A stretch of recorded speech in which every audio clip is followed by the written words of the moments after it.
You have done everything right. You built the experience, you delivered the results, and you work harder than anyone else. So why are less qualified people getting promoted while you're still waiting? That is a big question we're going to dive into today. So what if the biggest obstacle to your next promotion isn't your resume or your experience, but it's the unwritten rules of executive hiring that no one teaches women? In today's episode of Women in Leadership Talk, I'm thrilled to have former executive recruiter turned career glow-up coach, Alison Hemmings, pull back the curtain on what really happens behind closed hiring decisions, whether that's negotiating executive salaries to overcoming self-doubt, personal branding, ageism, and career reinvention. This conversation is going to be packed with insider insights every ambition woman needs to hear before she makes her next move. Whether you're aiming for C-suite, considering a career pivot, or wondering why you've been overlooked despite your qualifications, this episode may completely change how you approach your career. Alison, welcome. Thank you for joining me. Thank you for having me. Well, we're thrilled, and I'm really excited to get into this conversation today because I hear so many of my clients talking about making career changes and, ageism. Is it real? Is it not real? One day you hear, yes, you have gray hair, so you get eliminated. The next day you hear, no, we want wisdom, which comes with age. So I'm really excited to jump into this and get your perspective on what is happening. So you have spent many, many years inside the, executive recruiting world. So what's that biggest hiring myth that women still believe that quietly keeps them from advancing? There's so many, but I think the biggest one is that if you do the hard work and you put your head down, that one day you're going to magically be picked or chosen and selected to being an executive. And it doesn't work like that at all, right? But we've been told that our whole life. Like, how many times did you hear that growing up? Just work hard and one day they're going to select you and you'll be the VP or you'll become a director. And it's just not true at all. Yeah, I would agree. I mean, I did an episode a couple of weeks ago talking about self-advocacy, and it's very true, and women struggle with that because we're taught at a very young age, don't brag, be humble, all of the conditioning that takes place. But the reality is, if you're not talking about your accomplishments, your achievements, what you want, how is anybody going to know? Because you're right, hard work is not going to make it. It's not going to clear the pathway for you. 100%. You have to be your own cheerleader. And I think it's almost completely counterintuitive of how we've been socialized as women. Like when we were a kid, I remember, luckily my mom was very, very good at being letting us humbly brag because she just knew she was always like, go ahead, girl, go off.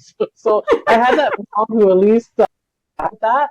But not for most women, we're taught don't brag, be quiet, be a girl, pat ourselves on the back. Then we're looked at even amongst other women as being aggressive or too bold or too much, right? But the reality is that nobody's going to come over and say to you, "Hey, listen, now it's time to be over."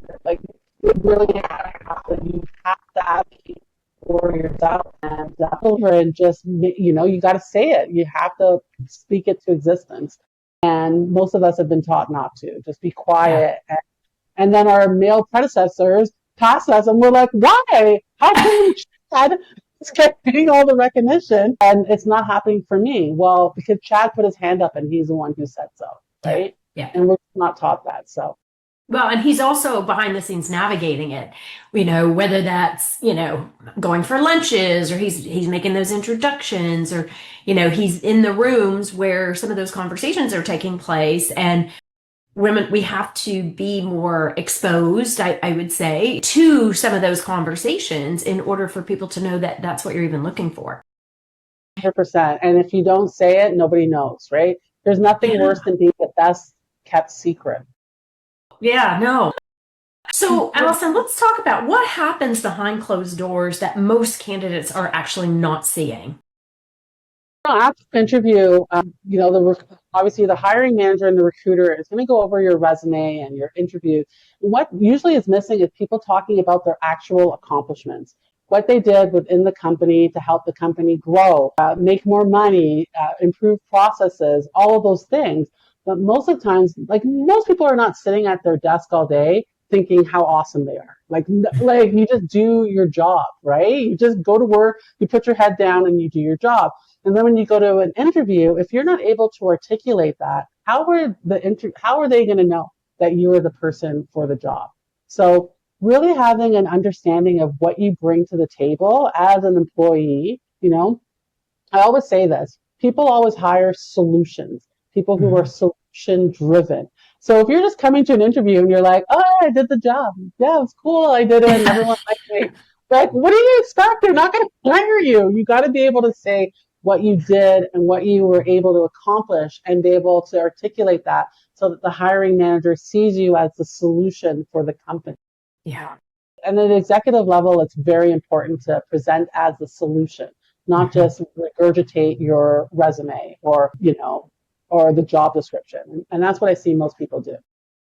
So Alison, okay. So I, have had quite a few clients that I've been working with over the last year, making career changes. I have a son who, he graduated from university 2 years ago. It's tough, right? Especially, there's this whole thing with, oh, you don't have experience, but yet you can't get a job, especially in Canada. Like it's very difficult in the job market.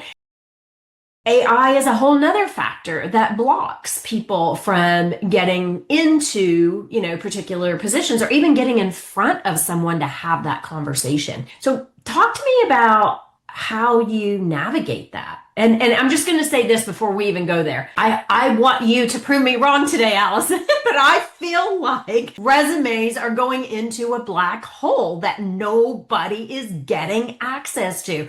And I hear this from senior executives saying, I can't find people. And then I have these amazing people that say, I can't find a job. Like, what is going on? So tell me I'm right or wrong.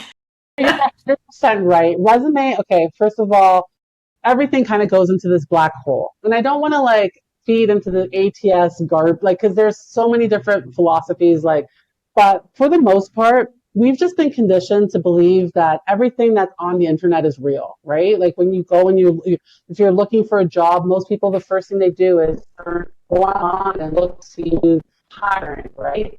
There are companies that are hiring, not say it, that are hiring.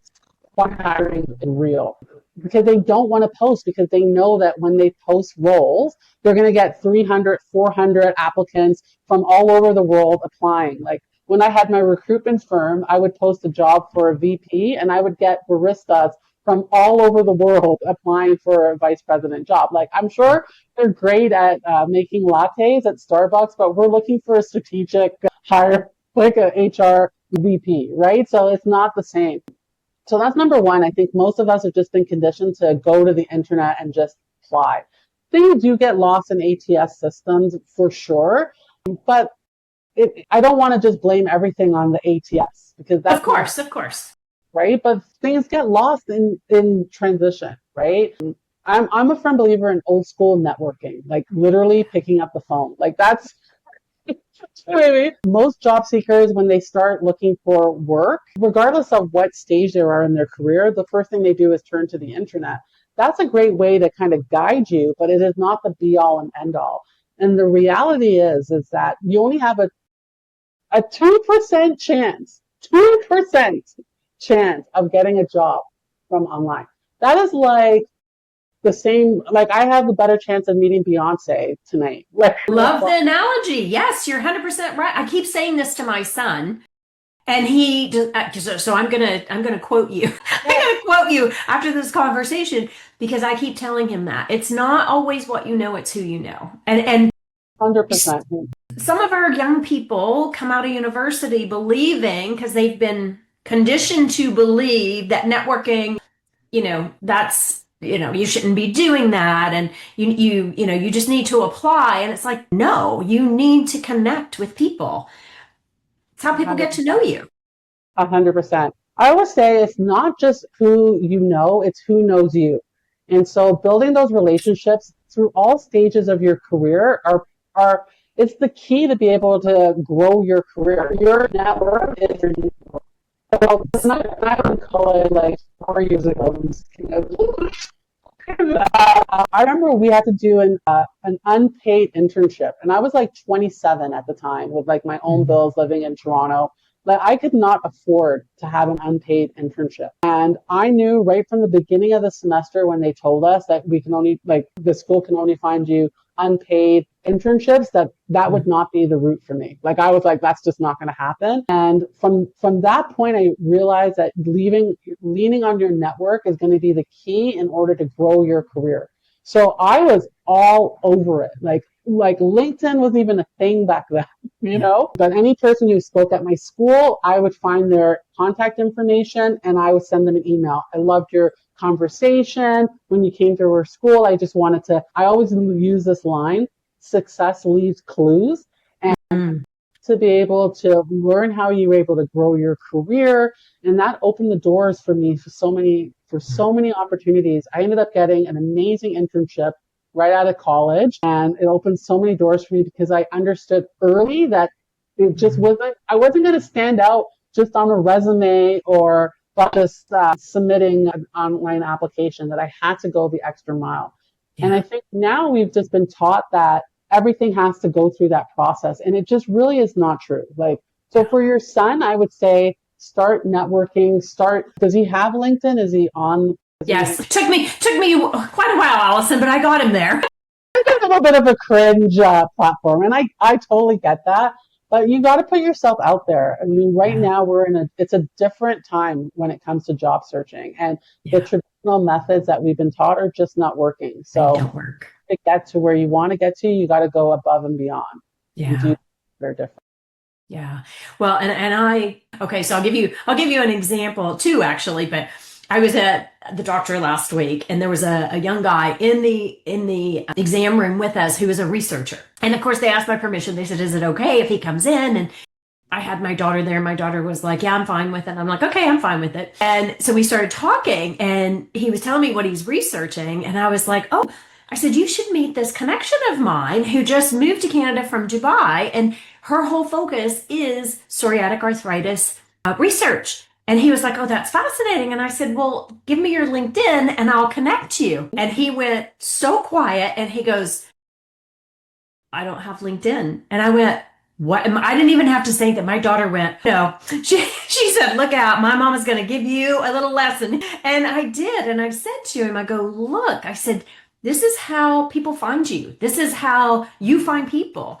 And I said, "I'm happy to connect you with this person, but you're going to have to go on, create your LinkedIn." And he's a master's student and phenomenal young man, like phenomenal. And I'm like, "Young man, get yourself out there." He was like, "Okay." By the end of our conversation, I was like, "You just got a free coaching lesson for 30 minutes on LinkedIn." Well, listen, that's definitely going to help him in his career get more, be more visible. I mean, that's like the thing that people find when you even Google your name, your LinkedIn will come up before your website will come up. So it's a super important platform. And I don't know why people are not, why are we taught this in school? Like that's always, like, why did I learn algebra?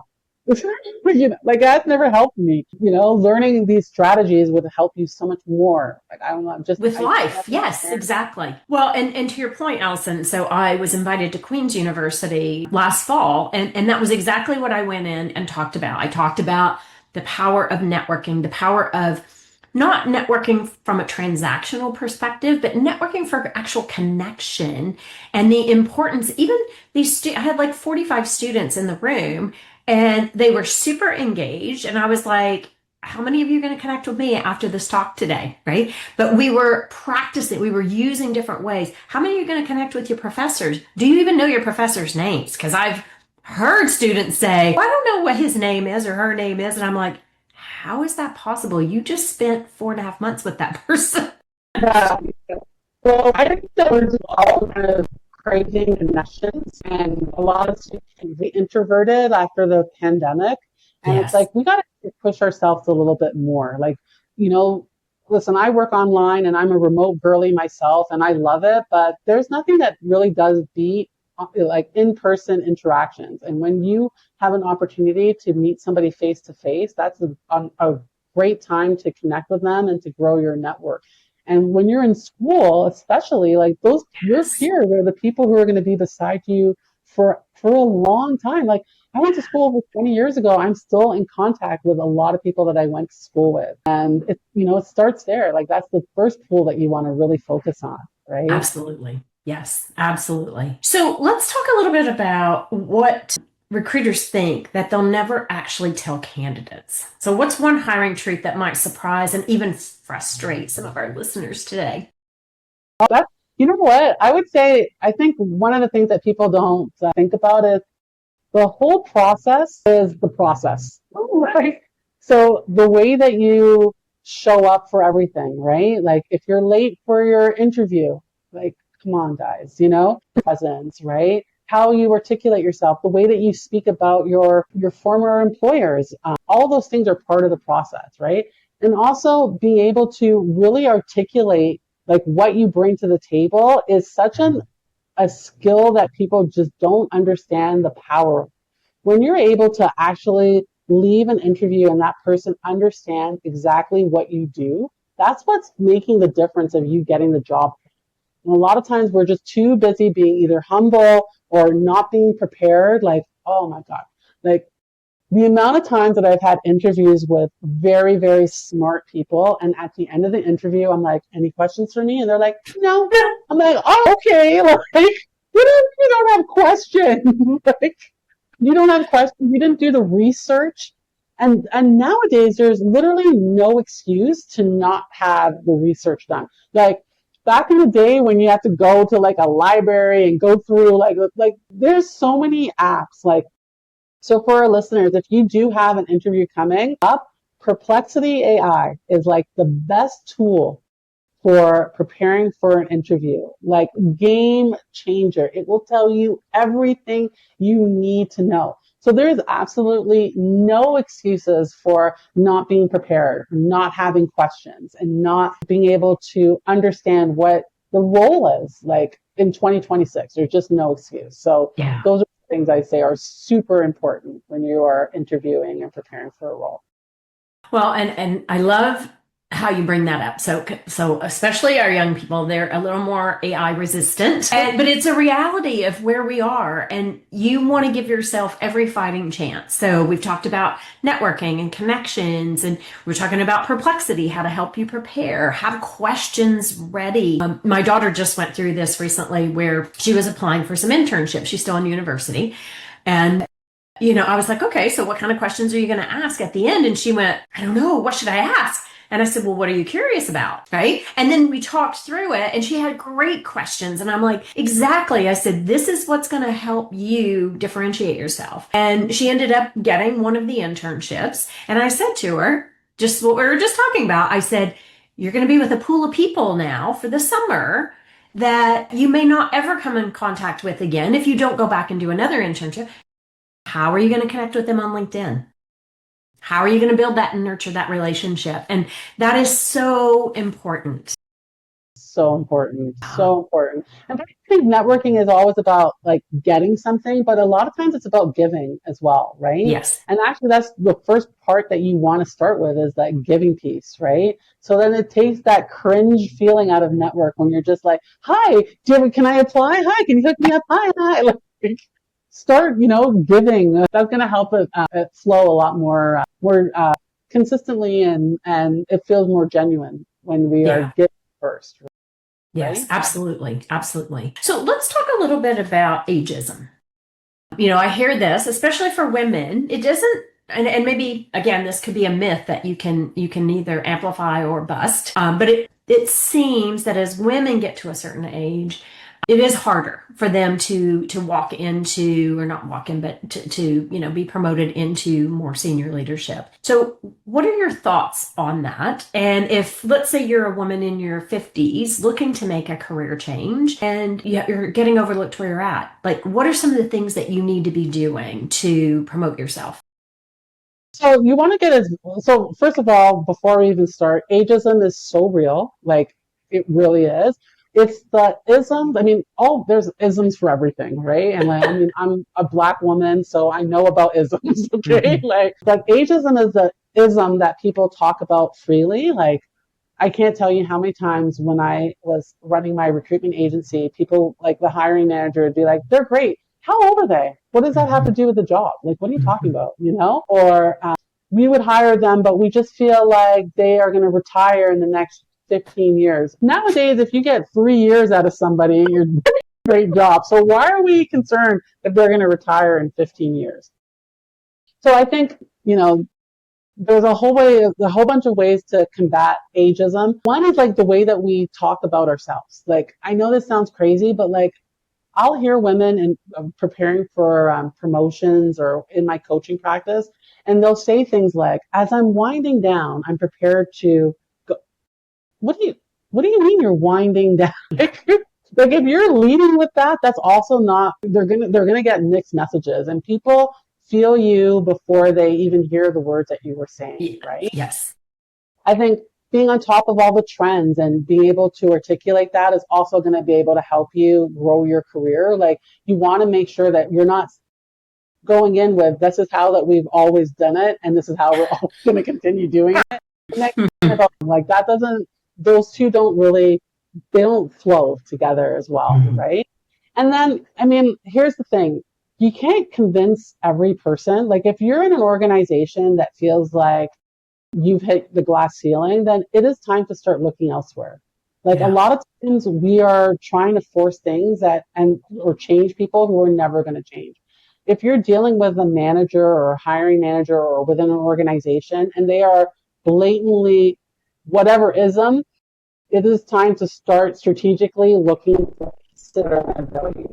Obviously, they are people and are well better served, you're able to have a better impact, and it's just time to move on, right? But a lot of it is really in the presentation. Like, I know that sounds like, I'm a woman of a particular age myself, but I make sure that when I am working with organizations that I am speaking of things that are currently happening, and I'm not leading with like, back in the day. That doesn't help you either, right? But certainly if you are not getting where you want to get to, it is time to start looking at other organizations. Like, I promise you that there are organizations that embrace diversity, that want, they want their staff to look like how the world looks like, and they will value your opinion. So number one, you don't need to limit yourself just because you feel like you are too old, too young, too short, too tall. Like, it's all about alignment, and there are companies that are looking for people like that. They just don't have it advertised online. So let's go there then. Okay. So the job that you want is not online. How do you find it? Those are really good questions. I mean, I'll tell you this, when I had my recruitment firm, I rarely ever posted roles, like rarely ever posted them. Indeed and all of those things are super expensive, and you don't necessarily find what you want to look for. You want to be as visible as possible. So definitely being on LinkedIn and posting on LinkedIn and commenting on LinkedIn is going to get you more reach. But you also have to be proactive in your search. So, I talked about Perplexity, and I don't get paid by Perplexity. Future influencer, here she is. But, when you know that a company is going through issues or they have problems that they're trying to solve, presenting yourself to a solution proactively is one of the best ways of being able to get in front of a hiring manager and in front of companies that are hiring.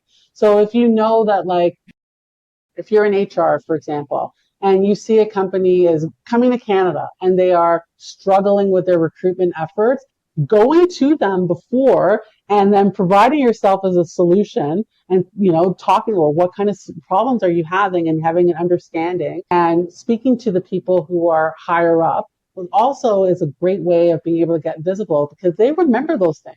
Like, a lot of times it's kind of like business development, right? Like, if you run a business, you know that you have to be proactive. Like, I don't just open my doors and clients just come running in looking. It'd be nice that I would be the next Oprah if that was. Yes, exactly. Very much like that as well. Like, you have to be the CEO of your own career. And so being proactive, having conversations with companies, even if they don't have things listed, presenting yourself as a solution and a thought leader in that space has way more bang for your dollar than just applying and applying and applying and applying, right? You got to be the change that you want to see in your industry. and speaking about that and is one of the fastest ways in being able to get hired. Yeah. Yeah, I keep saying that to my son, and he has a very niche degree, and he was really interested in this one organization. And a friend of mine, because the kids never listen to their mothers. Well, they do. Some of them do, but moms don't know anything according to them. But a friend of mine who was she's an incredible business person. She had shared some things, and similar to what you're saying, she said, "What kind of value are you going to add? It's not just about you going in and saying, 'Hey, look at me. I have this degree. Hire me.' It's what value can you add? Where is a potential pain point or problem to solve?" So I love that you're bringing that up. And so he did do a ton of analysis. Was very in depth. So he probably went too far, but he sent it and said, "Hey, I see an opportunity here. I see where you potentially can get more business. Here's how. Here's how you might want to go after that." It didn't get him the job, but even that practice gave him some experience of seeing it differently. And I think, to your point, adding the value is so important. 100%. People want, it's also important for yourself. Like, I love that exercise that you did with him, because when you understand the impact that you also bring, it also makes you want to be, first of all, it helps you be able to articulate it. And then secondly, it gets you more aligned with it so that you're even more passionate, because people always feel you first, right? Like if somebody comes in and they're just like, "Well, I just want this job because I want to get paid." They're like, "Okay, like, what's in it for me?" Right? But when you are passionate about it and you understand your impact and what you actually bring to the table, then it's like becomes this energy that becomes contagious. And hiring managers want you to be in your organization because they know that you're passionate about it. Like passionate everything. If you're not passionate about what you do, like what are you even doing it for? 100%. And we spend so much time at work. So you want to be doing things that is purposeful for you. You're excited about. I remember years ago, one of the companies I was running, I used to say to my team, and I was young, so I had ageism the other way because I was such a young president, and I had a lot of older people that I was working with. But I was like, if you get up today and you look in the mirror and you go, "Oh my God, I don't want to go to work today." I go, "That's when you need to come in my office and we need to have a talk about what you do want to do." Because it spreads equally. Like you were talking about, it's contagious when you're passionate. It's equally contagious when you are not happy or you're negative. And so, it's how to regulate yourself and know that maybe it is that time, as you spoke about earlier. 100%. It's funny that you say this because obviously I coach women. Most of my clients are at the executive level, but I do work with people from all different kinds of background. And one of the things that I always tell people when they're trying to transition into a new career is you want to get obsessed with it. Like I remember, I cut my teeth in my career in retail. And very quickly, I developed this passion for hiring people. Like it was just something that I love to do, probably because I hated merchandise. Don't like merchandising. So I always had to hire great people to merchandise because it was just not something I wanted to do. And when I was trying to get from retail into recruiting, like I was obsessed with the process of recruitment. Like literally, like I would be at we had a meeting and there was their HR was there and there was someone in talent acquisition. It was like, I couldn't even stop looking at them. Like I just wanted to know everything that they were doing. I'm listening to podcasts and talking to people, having conversations because I was so passionate about the industry. And passion is contagious. People love passionate people. And so I think a lot of times people don't have the right enthusiasm for the career that they want to get into. Like if you're passionate about it, like what are you doing? Like I could talk about coaching all day long. Like even though I'm not recruiting anymore, I still live to hear somebody getting their dream job. It's like a part of me. Like it lives inside of me. If you feel that way about what you're getting into, pick something else because number one, it's road. Exactly. You're going to be doing this minimum 40 hours a week, minimum, Yeah. right? And you're going to be immersed into this industry. You might as well be passionate about it. If you're not, do something else. Like, Yes. do something else. Exactly. Exactly. Make it your second hobby or something if you want, but find what gets you excited. Exactly. So, Allison, you reinvented your own life at 48 by selling everything. You moved abroad with no plan B. Okay, a little scary. What What? fears did you have to overcome? And what did that experience teach you about reinvention? Because I'm sure there's people listening in. That's why I'm asking this question today. They're listening in going, what if? What if I fail? What if, what if I don't find something? What if, what if, what if? Yeah. And I think you've got a good story to share. What if the other way? Hey, yeah. I mean, listen, trust me when I tell you that I was super scared to do this. I had such a calling to do something else. Like, so I ran my recruitment firm for many years, and my dad was a major part in my recruitment firm. When my dad passed away, I remember literally being at my father's funeral and thinking, I don't want to do this anymore. Even thinking about it, like sometimes your job and what you do becomes a part of you. And I felt Yes. like that part of me it died with him, and I took a little bit of time off, and then I started to try to think like, how do I want to go about? Like I was 48 at that time. I'm like, okay, I got like 18 more years of working. Like I don't want to continue doing what I'm doing, but I also don't want to reinvent the whole wheel. It's not like I'm going to go back and go to Mhm. school and become a lawyer. Like, you know what I mean? By the time I finish, it's time to retire, right? So I started to think about the things that I was super passionate about and where I can serve people. So obviously my experience as a recruiter is, being on the other side of the table, I'm able to help other people get to where they want to get to. So I had to really take a good look at myself. So number one, I did not do this by myself. Like, so all those people who were like, "Oh, you're so brave." Okay, trust me, if I left this to do this just by myself, I would still be in Toronto hating my life. Okay. Like number one, I got a coach because I knew I had to have somebody who was going to hold me accountable to get to where I wanted to get to.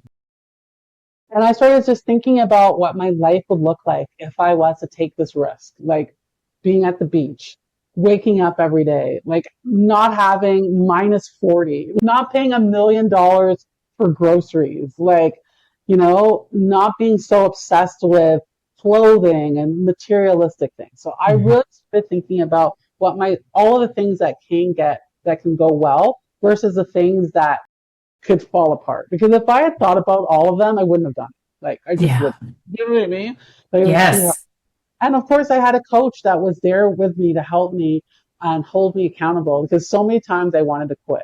Yeah. The other thing that I did is I didn't tell everyone about the moves before I told my sister, my best friend. I didn't tell anyone until it was 2000%, like until my house was listed. Wow. Because I knew other people's opinions this. It's like, well, why do you want to move? Well, and then everyone has an opinion, but they've never done it before. Like, Yeah. I remember, like, I had a family member who, like, we moved to this country for you guys. Why do you want to move away from it? And it's like, oh, like, I never thought of it like that. And that kind of stuff, kind of thinking can change your plan. So I was very, very I moved in silence for this move. And I really just focus on the things that can go right versus the things that can go wrong. Mhm. So, I mean, when I moved to Costa Rica first, and I spent a good month just trying to visualize what I wanted and how I wanted to feel in my next line of work. And there was a bunch of things that came to me, but really what I was the most passionate about was just helping women. That was it. I'm like, I just want to help people get jobs. Like that's what I did before. I just don't want to deal with all the other nonsense that I did as a recruiter. And I just put one step. That's the thing. It's like one foot in front of another, in front of the other. And was it perfect? No. Did I fail? 100%. There were things that I failed about. Would I do it again? Yeah, I would have done it when I was 37. Like, Mhm. done way, way before. And it was so worth it. Like, so worth it.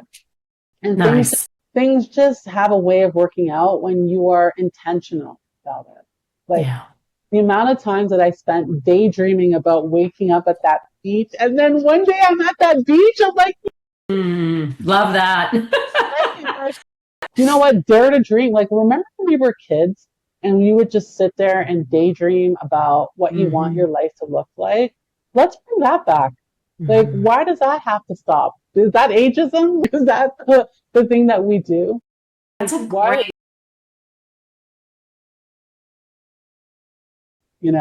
and what that can look like, being excited about the possibilities versus focusing on the failures. 'Cause I'm telling you, Yeah, if I even thought about it, I wouldn't have. Now I look back, I'm like, holy cow, like, yeah, a lot of things could have not worked out, but they did. And they here I did am. work out. Yeah. Well, I love that. And I love what you just said about let's bring that back because we're so connected. We're so like we're in this constant noise environment and no time for even thinking. And I've caught myself there lately, which I'm pretty good about, separating and keeping grounded. But that's something lately I feel like I'm missing. I want to sit and dream and visualize more. And sometimes you have to be, to your point a minute ago, you have to be so intentional about carving that out and making space to do that because there's always going to be stuff. There's always going to be opinions, to your point. Just keep it to But yourself for now. 100%. I'm telling you, a lot of times our dreams die because we told it to somebody who doesn't have the same vision as us. Like, why am I going to accept advice from somebody who's never done the thing that I want to do? Yeah. Like, Yeah. Love that. do you know what I mean? And when Uh-huh. we put that to our heart, and those people have the best intentions. Yeah, Like they do. family, like of course they love me to death. Of like, I think sometimes the people around us, they love us so much that they don't want us to be uncomfortable. And so in that, it keeps you safe because they want to keep you safe because they love you, right? It's Yes. like, I love you. I don't want anything bad to happen to you. I don't want you to go through this adversity. So I'm going to just keep you here because here you're safe. But really, everything that you want in life is going to be outside of that safe. Yeah. And so you need a person going to be like, I love you. Yeah. But that's also selfishness too. I'm just sorry. I'm just going to say that because, you see where people say those things with their own motives because they want you close. Right? Like, I mean, I moved to a different country as well. I'm from the US. I moved to Canada. And, my mother, I mean, I've been here 31 years as of yesterday. And my mother is always saying, when are you coming home? And I'm like, I am home. I've lived there longer than I lived here. But there is the personal motivations because she's looking at it as I'm getting older and I want you closer and I'm her primary caregiver and all these things. And then I shared with her, I said, my daughter wants to move to France. And she was like, oh my God, you can't let her move to France. And I went, of course she can. And I encourage her to make the move. Like if she wants that and that feels like the right thing for her, to your point, encourage that. I'll go visit, right? It gives me, now I know Allison, so I'll have a place to go visit you. It's funny. In my practice, I was literally just saying this to another coach. One of the things that I find that when people get stuck in their career, the thing that they have in common is they had very, very strict parents, controlling parents. And I mean, listen, I have West Indian parents, so like I know about controlling parents, but they did give us autonomy, and my mom and dad definitely wanted the best for us. But almost every time I meet somebody and they're in their late 30s and or 40s and they want to do something different in their life and they don't know where to start, I can Mm. always sit back to having a very, very controlling parent that they had to ask permission from all the time. Or that they were like a parent that was like, you're going to do this. And then all of a sudden they get to a point when they're like, wait, I don't even like this stuff. What am I doing? And they don't have the infrastructure inside of them to even know how to do it because everything in their life has been living for somebody else. It's always the common lynch, like the common theme that I see it with women. Fascinating. We're strict. No, yeah, Mm. we know. That really hit home when you said that. That really hit home because that is very true. And you do limit yourself because of that. I mean, I would call it I escaped at a young age. And I was one of those people who I had somebody recruited me and they were like, "Are you relocatable?" And I went, "Yes, my bag's packed. Where do you want me to go?" Like I Yeah. didn't even ask where, Allison. I was just like, "Okay, yep, I'm good to go." And I have tried to teach my son that and my daughter, but more my son because he's living it right now. But I'm like, sometimes you just have to say yes to the opportunities because it could take you to the best version of you ever. Like my job is, 100%. yeah, it's not to keep you with me. My job is to push you out of the nest and go be self-sufficient and independent and successful and find your way in life and have some impact somehow. 100%. And you know what? We can live all of these different lives in different time zones. Like I'm just Yes. convinced, you Yes. know? And sometimes I would say like if they're not working for you where you are, sometimes you just need to move and try a different experience, like and see Love what it. happens, right? Yeah.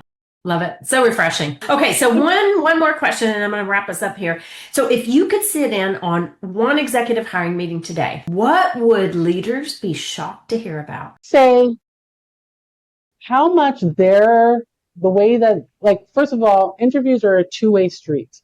And I Hmm. feel like a lot of hiring managers, and I know this from being a recruiter for so many years, they're like, it's like their ego is driving Yeah. the interview. Like they're looking for this version of themselves, you know, and instead of trying to hire the best candidate, they're just trying to hire the same person as them, you know, or they're very, you know, even for people who own businesses, like I've owned a business for almost 15 years and I know no person that I hire is going to be as passionate about the job as I am because it's my business. And so they're looking for these crazy expectations of employers, like employees, the same version of themselves, someone who's going to come in with the same passion as you do. That's not going to happen, you Yeah. know? And the person is interviewing you and you're interviewing them. And it is so important to make sure that there's a safe place for the people who are interviewing. Like I've seen hiring managers show up for interviews in hoodies, like a hoodie and late and being like dance for this job and then wondering why nobody wants to work with you. Like it Mhm. goes both ways. The person on the other side of that screen has spent hours preparing for an interview. They're Mhm. passionate about, you know, this industry or this job and they are excited and you just crush that because of your own ego or your own crazy expectations. And that's just so in the past, you know, and 2026 is like, just understand that not every, like, not everyone is going to be you and you have to give them some grace and hire people for you know, their characteristics, their personality. You can train all that other stuff after. Like, what are you looking for the perfect version of yourself? Like, it's so narcissistic. Yeah. But hire good people and give them a good environment and pay them what they deserve and then let them grow and you watch how your organization changes, but Yeah. not everyone knows that. Yeah, no, I so agree with you on that. And so that brings me to just one other question, Allison. So so saying that, how much is about technical skill versus that connection when you're making that hiring decision? You know what? I feel like people put so much on the technical skill. It Mhm. really depends on the industry. Like certain things, like obviously if you're in engineering, like we're Mhm. going to lean, you could have the personality of a donut and be an engineer. They're going to hire you on your skill. But if we're talking things like HR or like operations, sales, you know, all the technical things can be taught. So it really just depends on the industry, but I feel like we put too much onus on the skill set and not so much on the person and Yeah. the characteristics that that person brings in. Because we all know how it is when you work with an idiot. Like, how many of us have worked with just a stupid person and you're thinking, how the heck did this idiot get the job here? And you got to Yeah. deal with them, even though they're great at their job. So much better Yeah. to deal with someone that is like, has the emotional intelligence, that is passionate and, you know, changes the work environment because of their personality and what they bring to the table versus someone who's just technically good at their job. Like they can easily. Love that. Love that. So where can our listeners find you? You can find me on LinkedIn. I live on LinkedIn. It's my favorite platform. I'm actually I host workshops like every month. So follow me on LinkedIn where you can sign up for my workshop. I do free career glow up calls. So where we get to really have an understanding of where you are currently in your career, where you want to get to, and, if that's even possible. Some people, it's not. Sometimes it's just not. Maybe your next path is opening a business or going into fractional or consultancy or vice versa. Maybe you having your business and it's time to go back into work role. So I offer a free consultation to kind of see if it's something that we can work together on. Amazing. Amazing. And Alison is spelled Alison. Just for those listening, because some of you are not watching this, you're not watching it from a video perspective, you're listening audio. So Alison Hemmings, Hemmings. Make sure you connect with Alison on LinkedIn, ask any questions. So Alison, you just mentioned you do a monthly workshop. Do you have one coming up that our listeners would be interested in? I have one on Wednesday, July 8th. This coming Wednesday. Wednesday, yes. It's called How Ambitious Women Get Hired, Paid, and Seen. The work is looking different nowadays. Traditional jobs, we still have them, but fractional work is like a real big thing right now. And a lot of people are making way more money doing fractional positions than just having one full-time job. And so we're having these conversations online on Wednesday. Awesome. Awesome. Well, thank you for sharing time and space with us today. This has been a great conversation. You can tell I'm very passionate about it as well. So this was lovely. And for our audience listening in, if you do have questions, feel free to reach out to Alison. You can reach out to myself. Either one of us will get back to you and let us know what you think of this episode. It's scary sometimes thinking about a career change, but it's also super exciting to think about a career change. And, if you're interested in figuring out, what's my leadership actually talking about right now or looking like, visit us at Women in Leadership Empowered and take our free leadership quiz. It'll give you some really good insight as to how you show up as a leader. Thank you, everyone, for joining us. Alison, thank you again for all your insight, and we will look forward to hosting you again in the future. Thank you so much. It's a pleasure being here. Thank you. And take care, everyone. We'll see you on the next Women in Leadership Talk podcast.